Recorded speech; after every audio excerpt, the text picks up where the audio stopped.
Good morning. This is the Successful Funding Show. My name is Carl Dakin. For those of you who don't know me, I act as the capital coach. I work with small businesses, governments, community programs, and charities to help them in the early stages of funding where there may appear to be no funding or it's very hard to get. And this show is part of my effort to share what I know about raising funding with all of you who are watching either live or over time, watching the recording. And with me today, I have Jonathan Goodman. And I'm going to say a lot of great things about Jonathan, but because he knows himself better than I do, I'm going to let him say a lot of good things about himself.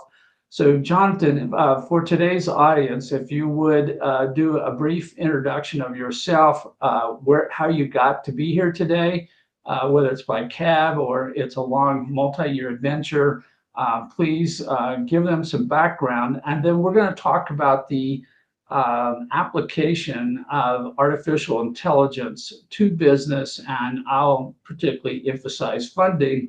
So if Jonathan goes off on some meaningful, purposeful, very useful thing, I'll distract him and bring him back to the topic of funding.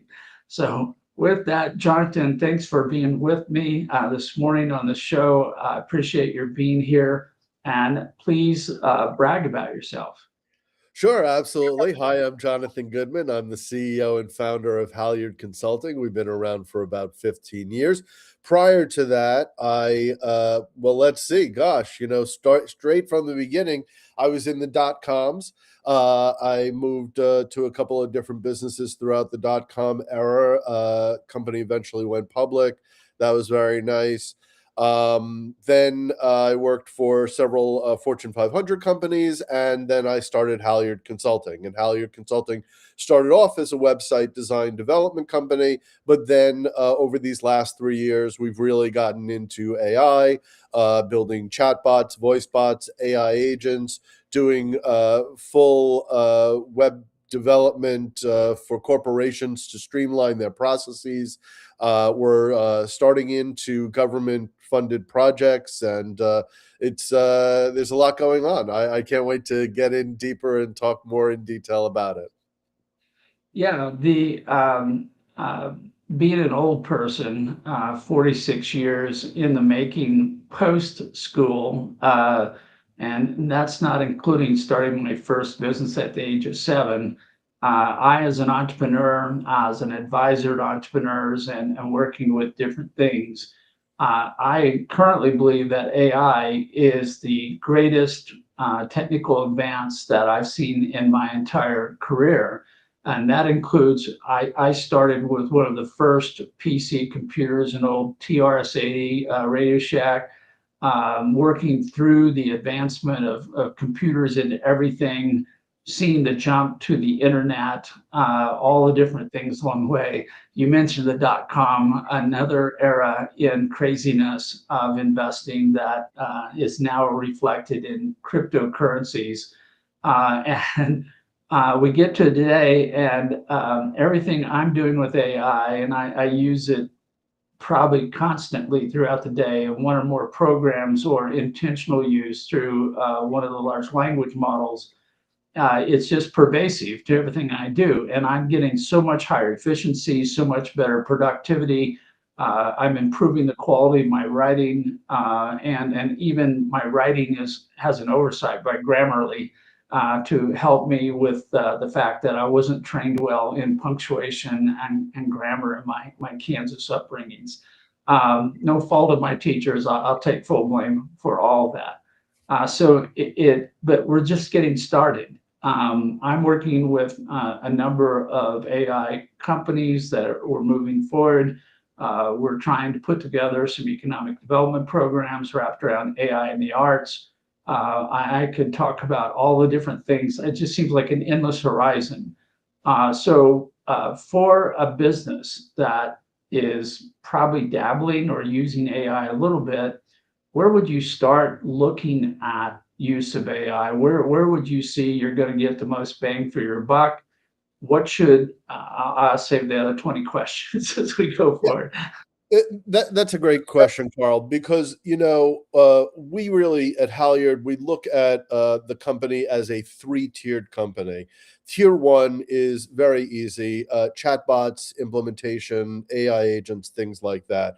When we start to look at level two, we're working with medium-sized businesses that are making about $50 million a year, where they are trying to figure out how they can streamline their processes. And we come in, we do a very big discovery. We go through each department. We understand the software and the process that each department has, how they communicate to each other, and we start building a tool that really integrates all aspects of each department, whether that's an API call out to a software system in accounting, or whether that is actually integrating the ability of AI to create real marketing concepts and imagery for social media. Then at the level three, we have the government work, right? But when we're told what I'm very focused on in Q4 as we kind of wrap up this year are the solo entrepreneurs and the small businesses with less than 5 employees. Because I feel, yes, absolutely, the mid-sized companies, the governments, they've got it. They understand how they have to proceed. They understand what they can utilize AI for. But with the very, very small companies, I actually feel that there is so much more that they could be doing, and yet there's a hesitancy there. And so, what I've built for just Q4, and it's wrapping up, we only have 20 some odd days, or less than 20 days, is a 10 sessions with me for that solo entrepreneur or that small business. And what we do is we say to them, even before the first session, give us your business plan, give us a sense of your financials, tell us who you work for, give us a case study, let us understand your business. And we put that into the knowledge base of the project that we're going to focus on for that company. And then that allows us to then have these sessions. Essentially, they're almost like coaching or strategy sessions where I'm asking the businesses information, they're providing it, we're transcribing all of that, and then it goes into the project with the knowledge base about the company. What happens then is that the AI is able to produce a 30, 60, 90-day report of what the business should be doing to move themselves forward. This is it's very satisfying to me working with very small businesses. And we've priced this at a ridiculous price of $500 for the 10 sessions. And it closes on the 29th, I think, of December. And then once that's done, we're not going to take on any more clients like that. We'll go back to focusing on our tier two and tier three projects. Yeah, no, that's great. Now, there's many different directions to go with this, but where do you see this small business? And this makes up a significant percentage of my projects because a lot of my stuff are startups or just getting started, even conceptualization. And we're trying to figure out who we are. And towards that, where do you see a small business of this size gaining the greatest benefit or the greatest productivity? Well, every client is completely different. Their needs are completely different, right? So we have a lawyer that is focused on what's it called? Kind of geriatric counseling for funds after they pass, right? Retirement kind of work and stuff like that. He has completely different needs than we've also taken on a nursery, right? So little kids, just born all the way up to 12 years old, and they have a different need. They have, they're looking at grants, they're looking at funding, they're trying to figure out how to expand, how to get more students to sign up, and so their needs are completely different. So when we use this tool, and that's really where the interviews kind of come in very, very specifically, because if I know what your business is and how you're running your business, and then I'm asking you strategy questions about your business, it sometimes makes that that company uncomfortable, that CEO of that company to be uncomfortable, because these are very in-depth conversations, because I now understand your business to the same level that you do. And so now I'm saying, well, why are you doing this? And why did you spend money on this thing? Did it have the right return? And utilizing the AI, I'm then able to say, well, what are your competitors doing? Where are your competitors selling their space, their advertising? Where are they focused? What are their demographics? Do you have the right information to move this company forward? There's so many things that the AI can do, but it really requires human interaction, right? So many of these small businesses, they don't have the capacity to take a moment to learn about AI. And then they turn on the news and they're like, there's an AI bubble, and then, everything's going to fall apart. And you shouldn't, the news is always reactionary, right? So the fear of AI, and is AI going to kill all of us, and ridiculous things. And that stops people in their tracks from really moving forward. But what actually happens is, one of their competitors is going to go forward with AI, and that's going to radically change their business. Yeah, no, the news is quite often extraordinarily biased or inaccurate, or unfortunately, it's reporting accurately somebody else's inaccuracies. Right. Um, and so it gets very hard. And I agree with you. I treat every business as being unique and every investor candidate as being unique. And what I try to do is I try to pair these two unique people together. And this is so contrary to the common approach of spray and pray, where I create a very generic offering. It's supposed to please everybody, and as a consequence, it pleases almost no one. It's diluted to the point that it's not competitive and nobody cares, nobody gets excited, and nobody invests. And I keep asking people time and time again, I said, well, why don't you try to find the person who's most likely to invest, who has the most alignment and everything? And AI has been great at that. And one of the things I've done, and I'm going to put this up on the screen now, is, and that may not be the best way to read that, but I'll, we'll come back to that in a moment. But this is a prompt that I spent a number of months working on that allows you to try to find the person most likely to invest. I call this person a funding soulmate. It's somebody who may need you more than you need them. They want you to succeed because they can't succeed without you. And if you can't, convert this type quickly, I'm going to take that off for a moment. Um, you can go to my LinkedIn profile on LinkedIn, and I have a monthly report that just went out last week, and it's got this information and other information in it, and so you can get there quicker, better that way. And but this is an example where I'm trying to take me as a novel new company. I do have to put in some information because AI, can't work from scratch. They can't read your mind. So you have to give it some basic information, like the questions you're asking. And then I say, okay, well, if this is who you are, then who wants you to succeed? Either a vendor, a supplier, a customer, a distributor, maybe a social cause, a local government, because you're creating jobs. And then if that's true, then who's benefiting? And both within the investment, that's called return on investment or ROI, but more importantly, who's benefiting outside?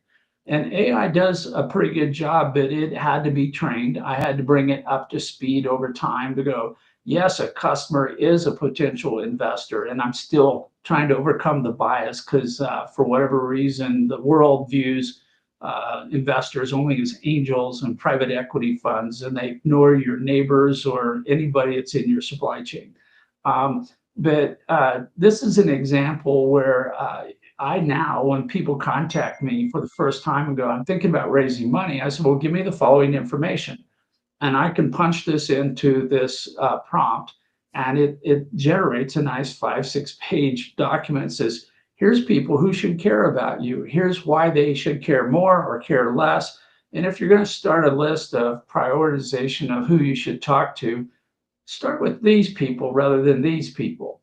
And invariably, just to point out to everyone, angel investors and private equity firms almost never show up on this list because they can't care till they invest. And because anybody who can offer the same rate of return, which is their only metric, you all look alike. So you become a commodity. And at that point, you're in deep trouble raising funding. So you get this information, you give them some feedback. What do you do with them then once they've been, basically they've seen the light, they want to adopt some form of AI. How do you start introducing them, integrating them into different of the many, many AI tools that are available today?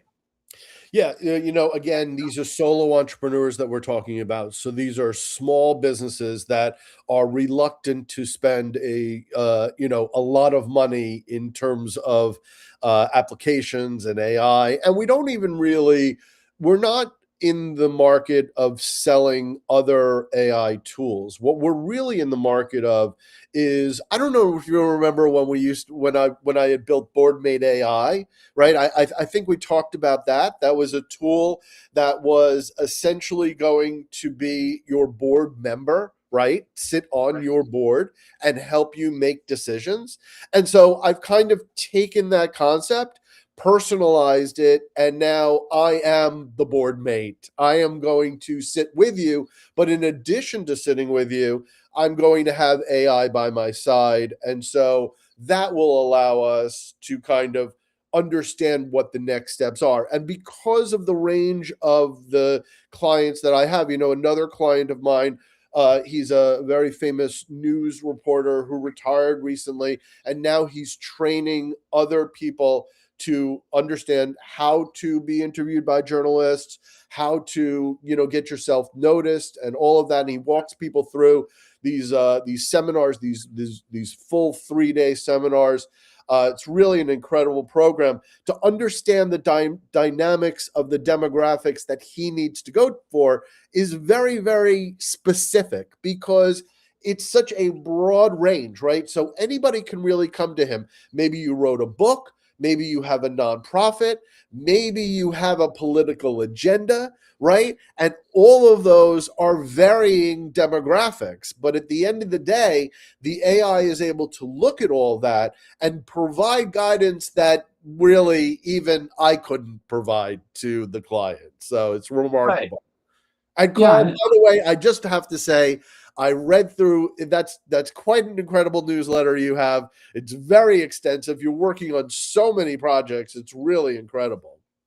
Yeah, the newsletter is good and bad because one, it kind of proves that I'm mentally insane by working on too many things at the same time. And then people come to me and they look at the newsletter or they read my post on my instant funding newsletter or watch the show.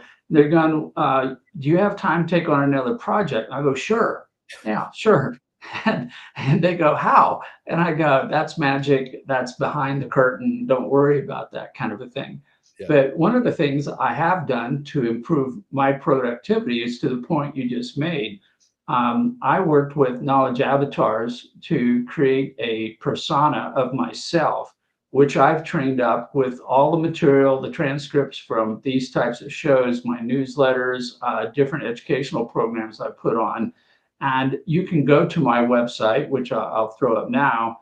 And this is at dakincapital.com. If you go to CAP, which stands for capital or capital coach, that's short, um, you can ask it questions 24 by 7. And what I found, one of the advantages of having this interface, or I'll call it my smart receptionist, is they can answer a lot of the common questions I would have answered exactly the same way because it's trained on my thinking, my approach, and I don't have to. And I mean, if you've had 10 phone calls in a day and you've had the same question from each of those people that could have been answered by an avatar, now I've outsourced or delegated that. And I have people all over the world now who go, yeah, I used your avatar the other day. Thank you very much. And they didn't have to ask me, I didn't have to charge them. And it was one of those things where it was kind of a drive by. If I had taken the time to set up an account, I would have lost money. answering the question. And I haven't yet created a credit card system where we do an ATM advice machine, although I'll think about that a little bit more. Uh, but you can create these avatars, chatbots, and different levels, different grades of information, and they can answer questions for the benefit of your customers or the general public, which to me is a good thing because there's tens of thousands of people out raising money today. I can't help all of them if it's based on my time, but this gives me a time leverage that I couldn't do otherwise.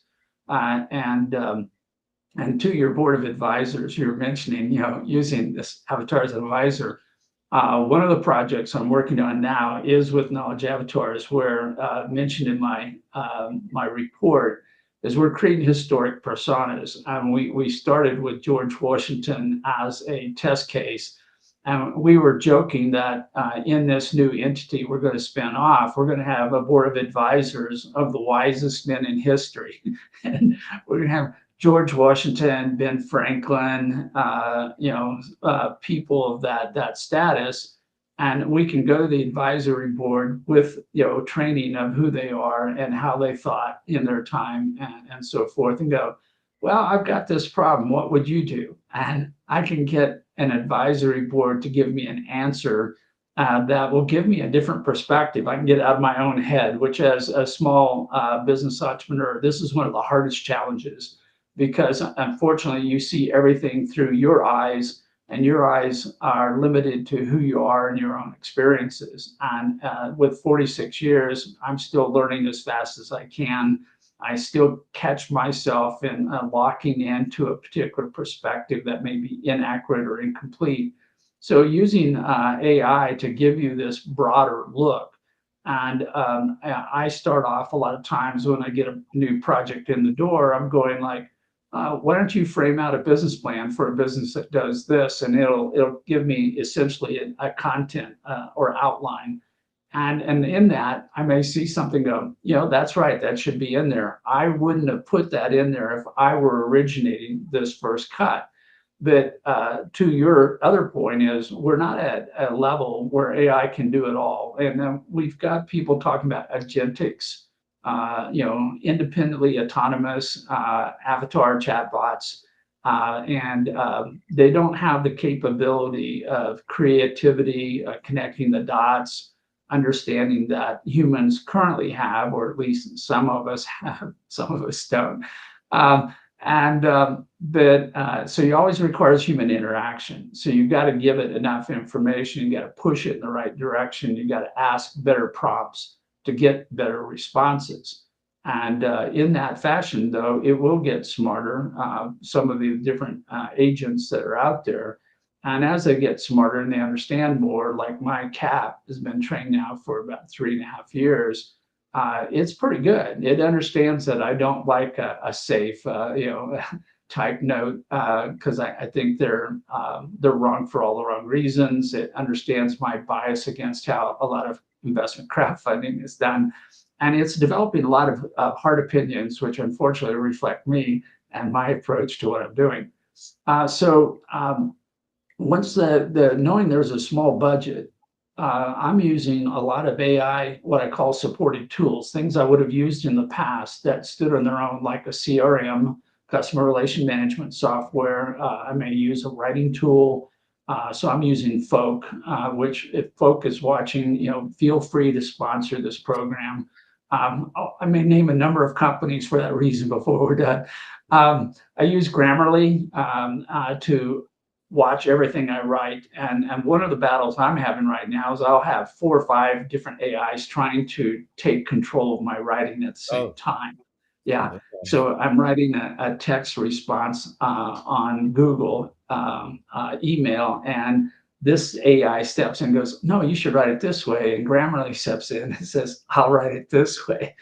But there's so many different things that now have added AI to their prior capability, and some of them are so much better as a consequence of the AI. I don't have to keyword search everything in CRM or remember some kind of a point of reference to who was that guy I talked to at the conference last year. I can say I can even describe the conference and a few finder things that it may find the person. Oh, great! I save myself half an hour or more trying to find someone. So again, as you're trying to help them onboard, adopt AI, where do you see people getting started? What's probably one thing they should all do, even though we're all unique? Yeah, again, everybody is unique. What I will say is that, and I'm sure there's probably a lot of listeners out there that can relate to this. So we have another client. It's a charter school in Florida, and how they're utilizing us is reviewing the grants that they may or may not apply to. These grants are sometimes 80 pages long and require extensive reading and extensive knowledge, or you put it into the AI based on the information that the AI understands about that business, and it will score the probability of them winning that grant, making it very feasible to not waste so much time, even just in reading those 80 pages, right? No, You know, there are so many grants out there, and they are hit with these almost, every single week I'm getting various, grants, and we run it through the system, and yes, go for this one, or no, this is not what doesn't focus on what you do. And that, just that simplicity allows that whole team to kind of take a breath and realize that they don't have to read all of these documents to just figure out whether or not their company qualifies for this grant. So very, very powerful stuff across the board. yeah, no, that's one of my caveats, mantras, is don't pitch anybody who's not going to write you a check. It's kind of like the old, don't invest in any stock that's not going to go up. I think that's a Will Rogers statement from before my time, even. But too many times you'll see an opportunity to raise funding, and you're thinking I should apply to them, but you have to recognize you're in competition. American Express, as an example, is giving out like $20,000 things, but they're only giving them to this many people. Right. So if you think about everybody who applies, it's more like winning the lottery than it is a legitimate competition. You can't judge how well you're going to perform. You don't even know what criteria they're using to select someone. And if you've got nothing better to do, go ahead, throw your hat in the ring, compete. But as a small entrepreneur, we never have enough time. We have to be precious with our time.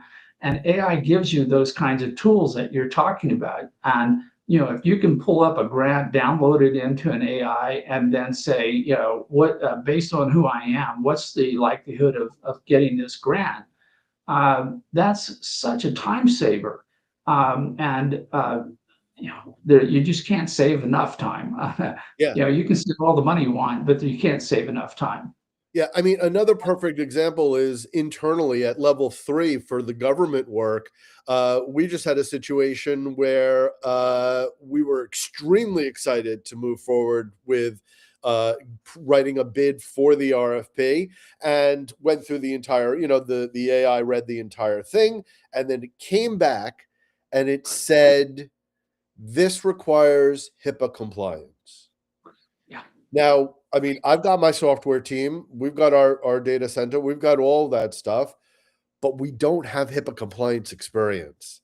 And so, just in it reviewing that entire document, and realize I had met with the department, I knew people in that, team. They were at an event, I was in an event, we talked about the whole project, but then it came back with that HIPAA compliance. And of course, we were in the question and answer period. So I had to go back and ask the question, you know, does this really require HIPAA compliance? And of course, it came back yes. So we were able to move on to another project. We didn't waste our time trying to build a bid that we were never going to get. And same thing with another thing. We were doing something for bid a grant writing for Newark, New Jersey, which is around the corner. We wrote everything, sent everything out. They came back and they said, "Oh, we added one little paragraph, so we're going to redo this whole thing. All of your work is wasted. All the time that you spent putting it in together and coming to Newark and dropping this thing off." And I said, "Not going to do that. Not Yeah. involved in that. If you're so incompetent, and government is incompetent many times, if you didn't see that if you didn't have anybody reviewing and you just copy and pasted one page out of the 80 pages that you provided us and one paragraph was incorrect, that's on you. I'm not involved in that. Yeah, there's several points that you brought up there that are very important. When you're competing for a grant or for a contract, you've got a request for proposal that's out there. When you read it the first time, your first thought is, I can do this. I'm within the goalpost, so to speak. But when you then put it in a competitive perspective, which is I'm not the only person that's going to be bidding for this, the goalposts shrink and they get very tight. And it's almost like if you can't hit what I call the center of the bullseye with who you are, what you're doing, your chance of prevailing in this particular competition is zero. And any time you spend on it is zero unless you just love to practice. You're practicing your pitch or practicing your grant writing, which has its own merits, but that's for another day. Yeah. So I just see the value that you're talking about, that using AI to narrow this down to make sure that your capabilities, your competencies are best manifested. You're the highest top, quality. That's the same thing we do in funding, and grants and contracts is a form of funding. I use the term as broadly as possible. Any revenue you bring in the door, whether it's a sale, it's a grant meaning it's not necessarily a contract, but it could be a gift or something of that nature from a foundation. It could be just a true contract for research and other things that are called grants, but are technically you still have to do the work to get the money.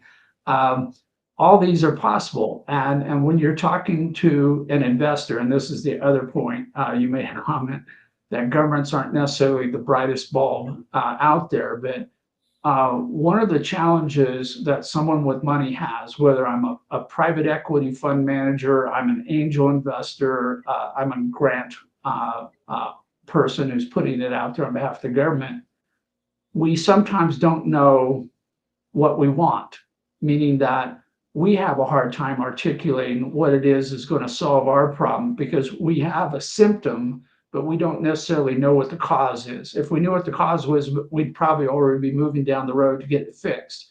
But we're kind of waving our hands in the air going, man, I've got this problem. If you can fix it, great. But they can't tell you exactly what the solution is, so you don't know. And they can't tell you. So again, AI may be helpful in doing an analysis. And another thing there is sometimes the people who are writing out the proposal aren't the best in the world. Okay, they're not paid to be perfect. They're not paid enough to do that. And you may go out and gather secondary information where you say, well, this is what you tell me you're looking for, but the last 5 things you've funded don't look anything like this. By gathering that secondary information, which AI now has a much better capability of doing, you can say there's an inconsistency between the request and their performance over time, which may tell you this is not a good match either. So these are ways of using AI to improve your targeting, your matching, your pairing, and that's just before you get to the actual writing of the proposal or the pitch. Yeah, I think about your other project. You have the women's rugby league, right? So, how do you get the funding for that, right? What Because that's such a specific It's not a sport that's well known in America. Women's sports tends to be lesser of interest than men's sports. In fact, I'm very involved with soccer, so you know that MLS came in, was built after World Cup came here to America in what, the 90s or something like that, and it was a very, very slow process. Now you're introducing a whole new sport, rugby. Nobody really understands what that is in America. The mass majority.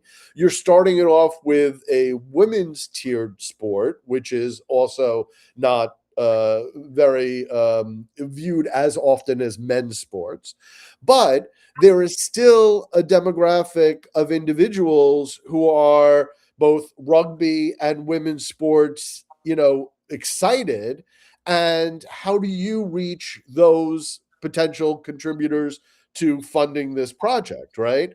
AI understands the demographic and now can kind of lead you in the right direction to understand who you need to approach and how you need to approach them.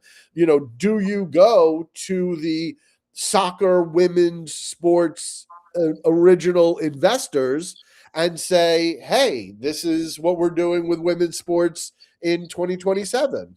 Is there more money in Albuquerque, New Mexico than there is in New Jersey, Cherry Hill, New Jersey, right?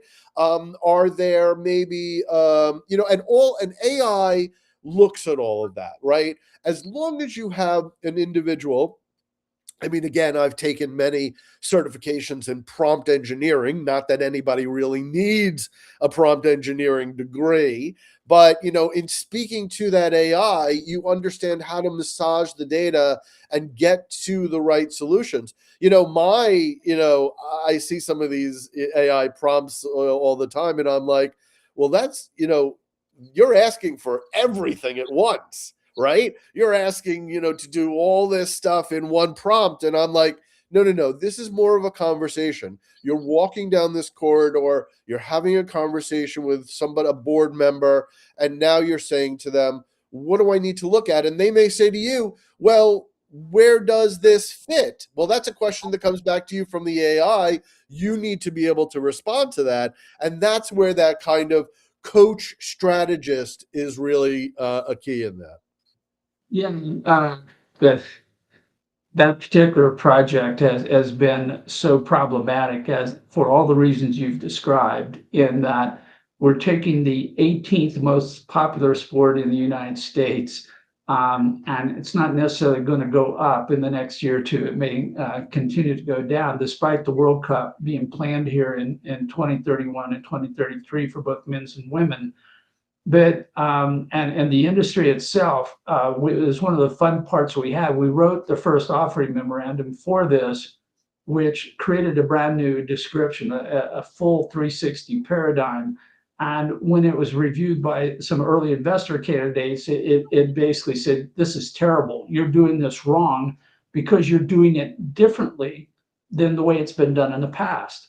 And so we went back to the AI and it says, well, if you assume that the past is broken, that it needs to be replaced and substituted with a new paradigm, what would you think then? And it comes back and says, oh, then you're geniuses, because AIs are accumulation. They're not sentient beings. I keep Right. repeating this to people Yes. that they're taking all the information that's been in the past, they synthesize, analyze it, give it back to you. Well, if you're doing something brand new or different, you're doing a blue ocean type of thing. You're stepping away from the normal because you need to, have to, or because it's just more profitable. AI may not be your best tool because it's a kind of a rear view mirror perspective of life, of history, and what you're doing is going forward. And so we've asked AI repeatedly, how good are you at predicting the future? And it will typically admit, I'm not very good because all I know is what's happened so far. Right. Um, so all good, but it did. We've used AI so extensively trying to figure out who cares. And what we found was that the local communities, not in a single sport, but in a multi-sport approach, they all want more sports. They all want more economic activity. but they cannot limit it to a single sport because they can't afford to. They don't know how to.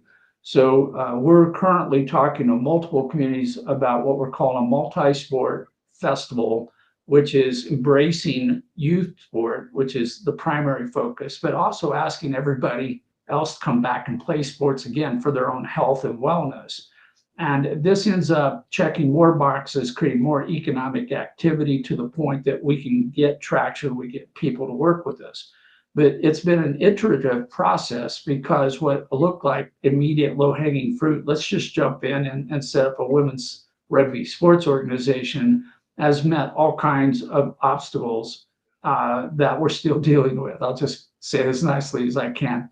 Uh, Yeah. so, Carl, I mean, at the end of the day, the AI is a prediction tool, predicting the next word that it should say.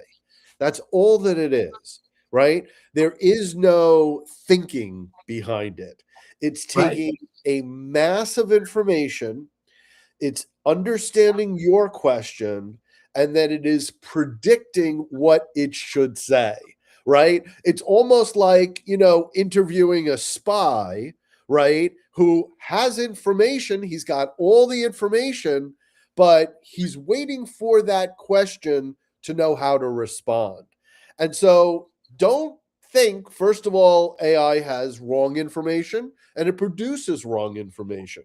And so if there isn't a human in the middle that is curtailing that kind of, creative thing that it's trying to do, right? We've all heard the stories of the supermarket attendant who was coming home at night and talking to AI about pi, right? The ratio. And all of a sudden he had figured this thing out, and AI wanted him to call major agencies, government agencies, and explain that he had found this loophole. And then, he was starting to have psychotic breaks. And, he said to the AI, is this really true? And the AI came back and said, oh, no, I thought we were running a simulation. Right. Yeah. So, we have to understand what this tool is right now, which is what it will not be this in 2026 and 2027. We are very quickly moving to AGI, but in that AGI, before we get to that AGI, where AGI is going to be able to do everything and understand everything and not be a predictive language and instead being a thinking product, we have to massage the data that we're getting, understand that it is doing the best with the information that it has, but it is also making a lot of things up. Yeah, and inherently, because it's looking backwards in time, it's biased towards the status quo. And I work primarily with innovative opportunities, situations where I'm constantly battling against the status quo. I'm looking for the way to break out or make the world a better place, if we want to get very grand in our description. And I was trying to explain this to a group once who didn't understand how biased it was. And I said, well, if you ask it for the top 10 points you should make in a funding pitch, it'll give you an accurate answer of what has been the top 10.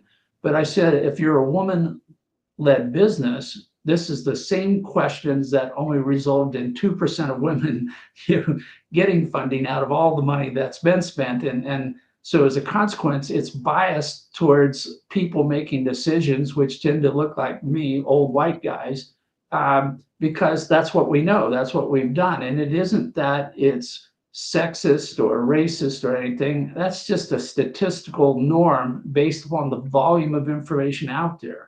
If you then, knowing that, you say, well, but I'm a woman-led business and I'm in this state or I'm in this market or industry, it may go, oh, then don't talk to those guys because they're all going to use those same approaches. Go find a special program from the State Economic Development Office or a Chamber of Commerce or a Women's Foundation, because they're going to be biased more in your favor. In fact, they may cut out all the men competition, greatly improving your odds of getting funding. You're still competing with all the other women. So that's not done. You're not automatically a winner, but you're skewing your prompts to get to a better answer. And that's where human intervention is still required. You've got to think through and recognize the biases that are inherent in the status quo, and then you've got to ask questions to try to break out of that. I do a lot of work in the African American community, and they are particularly sensitive to the fact that they get 10 cents for every $100 that a white, Caucasian, or even Latino company gets in federal projects. And we kind of go back and forth on this because now that that data is out, I'm kind of the mind that we need the next level of data, which is to say, okay, take the companies, the African American companies that have won government projects, and then let's say five of them, and then take five that did not win. And what I can do in AI, because you can do an Oprah request, you can do a FOIA request, you can get you can see what all of your competitors submitted, you can see how everything was graded in a rubric. And now let's look at that and let's see, is it that there's something missing? Are they missing a certification?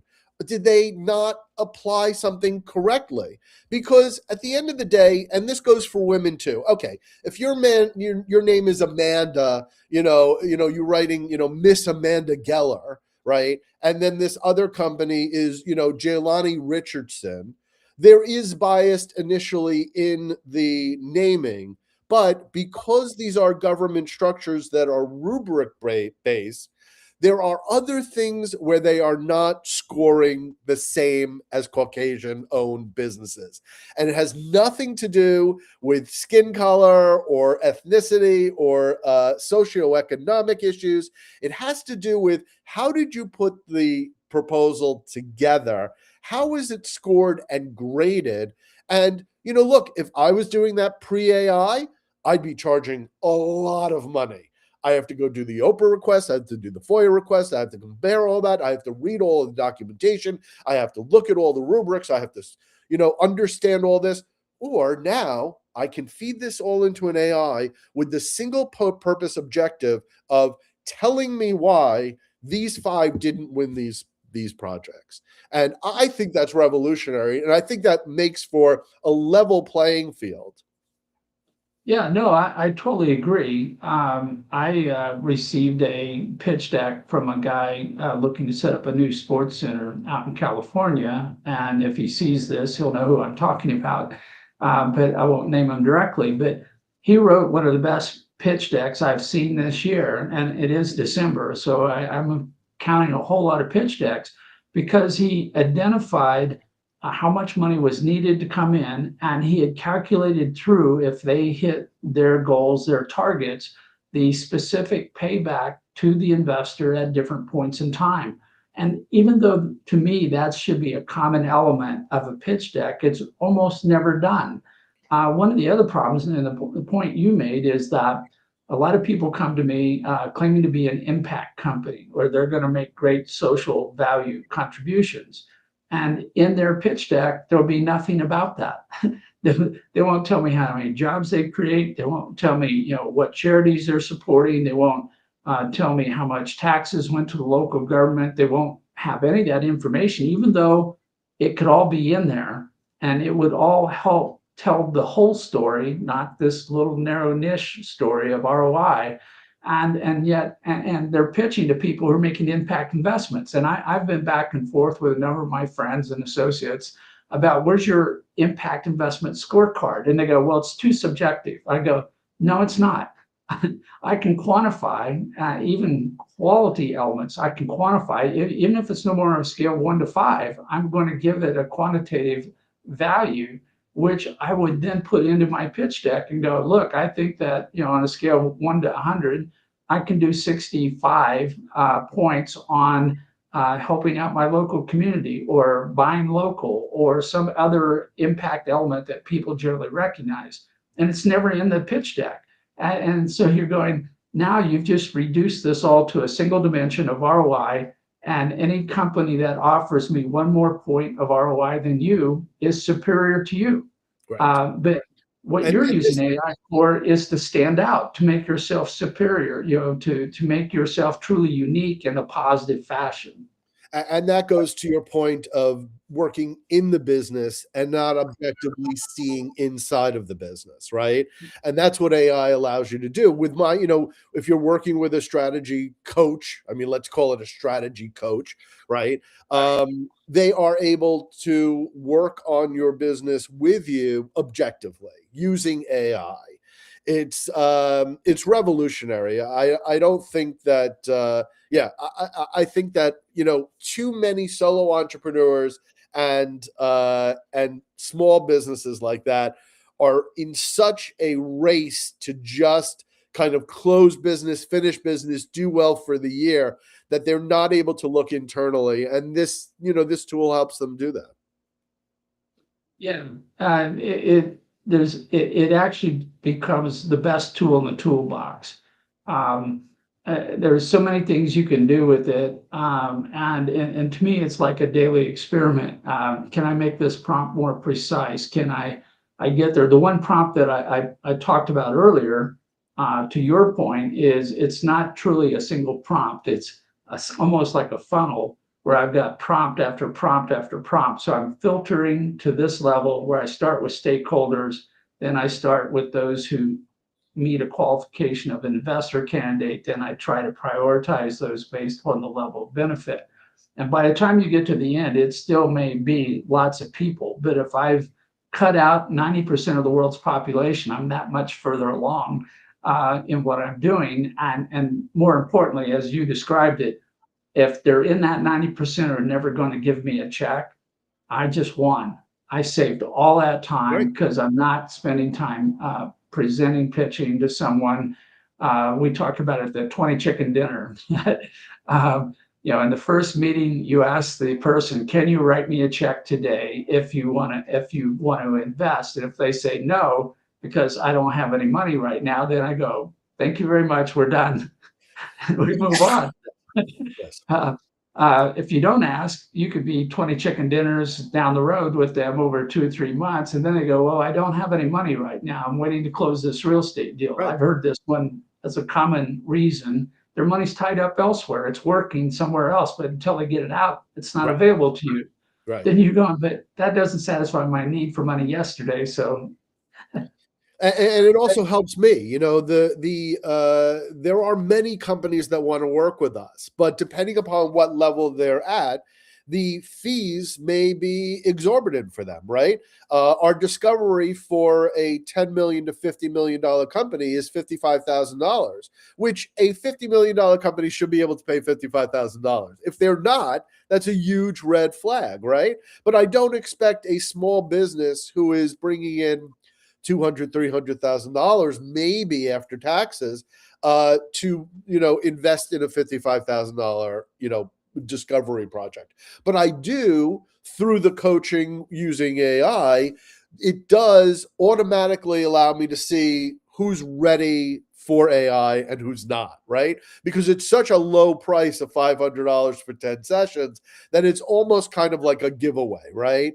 Now, if there's a business out there that's, "Oh, this is great, but I don't have the $500." Well, guess what? If you don't have the $500, you have other issues that I can't help you with automatically anyway. So, this is a perfect example of how to kind of eliminate the chaff from the conversations. I think it's brilliant. yeah, and it goes on and on. As I said, I'm basically continuing to add different AI tools from anything from transcribing this show today, so that I can use it, add it to my chatbot, my persona, as well as make it available in different forms to different people. And the net of this is that I'm getting so much more done. I'm handling more projects. It makes me look a little more crazy because of the volume of projects I'm involved.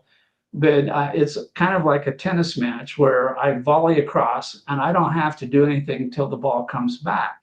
Right. And so quite often, without all these tools, I'd be standing there waiting for a long time for a response, an answer, an action of some kind. And now I can just lob it across, and then when I do get a response, then I'll move to that. Um, so a number of things here before we end the day. One is I want to invite everybody to a special event coming up on Thursday.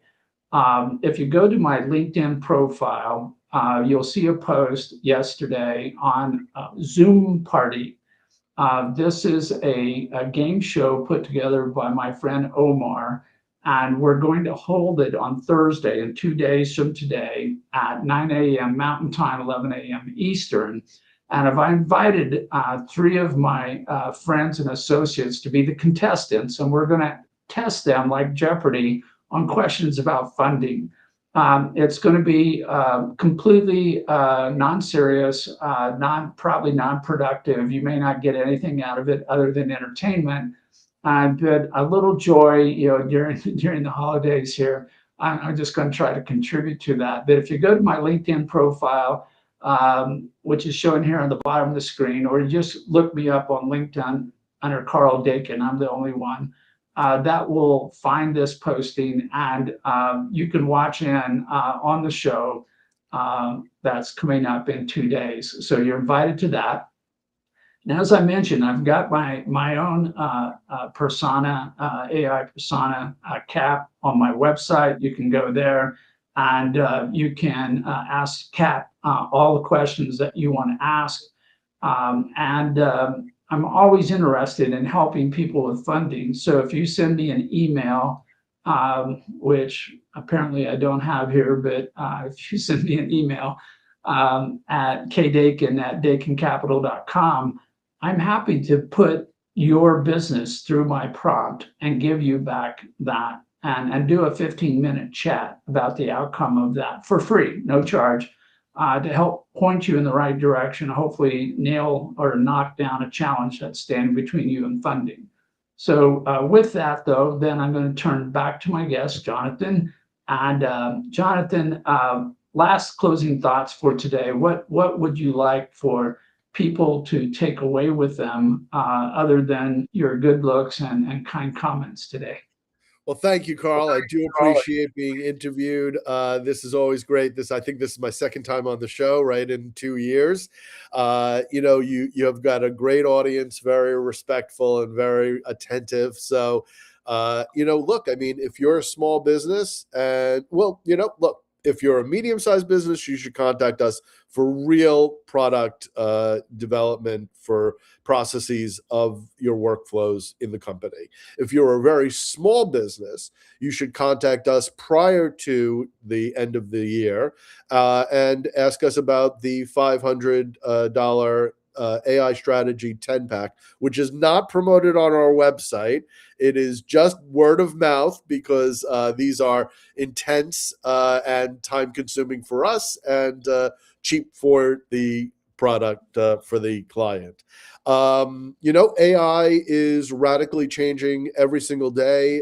New AI tools are coming out. I would say to you, Carl, please don't bog yourself down with too many tools. I simply use ChatGPT for nearly everything that we do. And then I just recently switched from Limitless AI as our transcription tool to Ami, which is open source, because I thought Limitless AI was going to be open source. It turns out that they've now sold themselves to Meta. And so I am very anti-Facebook, very anti-Mark Zuckerberg. So I needed to find a new transcription tool. But aside from that, don't bog yourself down. ChatGPT can do so many things for you already. You should just get comfortable with that. And also don't use it for, what should I eat today? And, can you help me solve an issue with my relatives? Or how do I survive Thanksgiving dinner? That's not what it's really there for. It really is there as a knowledge tool. It really is there so that you can improve your business. And I wish everybody a happy holiday and a happy new year and Merry Christmas. Well, thank you, Jonathan, for those last closing words. Can't echo that enough. It's a great tool. Kind of the more you use it, the more valuable it becomes because it will learn from what you do and how you do it. And I just, it's a constantly changing field. So there will be some convergence, there'll be some merger of different tools, or allow them to interact with each other better rather than a whole bunch of silos. And so a periodic review is a good thing.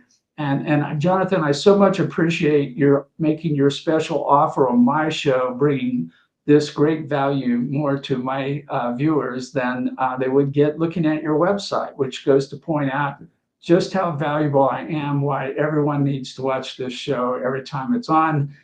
We try to put it on every Tuesday. It's been a little problematic over the last month because of travel and other things going on, but going into next year, 2026, we'll try to be here every Tuesday at 8 o'clock Mountain Time, 10 o'clock Eastern Time, to share information on funding with guests like Jonathan, so that you all can get a little better at it. So happy holidays to everyone, and we may see you next week. Take care, Carl. Thanks so much for the opportunity. I have to jump on to another call. Talk to you soon. Okay, bye.